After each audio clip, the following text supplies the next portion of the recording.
Trump is doing going after him is wrong. Also, I think for people who are paying closer attention, they know that his daughter was one of the people that was fired for trying to just uphold the law. And I think that the way that he has pushed back specifically has sort of galvanized people. I mean, I've done a lot of live shows and a lot of focus groups since the Comey indictment came down. There's a lot of sympathy for Comey. I think people feel slightly differently about John Bolton, in part because there's a strong memory of the fact that specifically around this book, when he was writing it, he chose to write the book instead of testify against Donald Trump when people felt like it would really matter. And so there's some frustration there.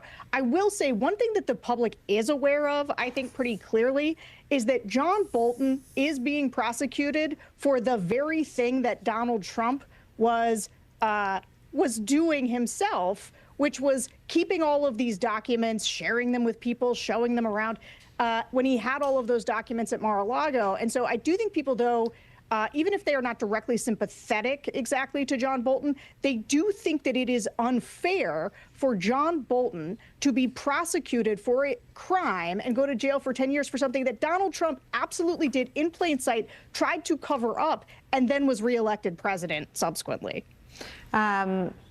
The Comey piece from Sarah is interesting, Mike, in that, and I know you've been covering him longer than just about anybody, the attack against Comey extends to his daughter, Maureen Comey, who handled the Epstein case, but also his son-in-law, who was pushed out of that Eastern District of Virginia. And a judge who was appointed by Donald Trump in his first term lamented the departure and the sort of going after, targeting, not just of Comey, but all of the sort of ripple effects of his, that Donald Trump's political war with Jim Comey and the family. Let me read this to you.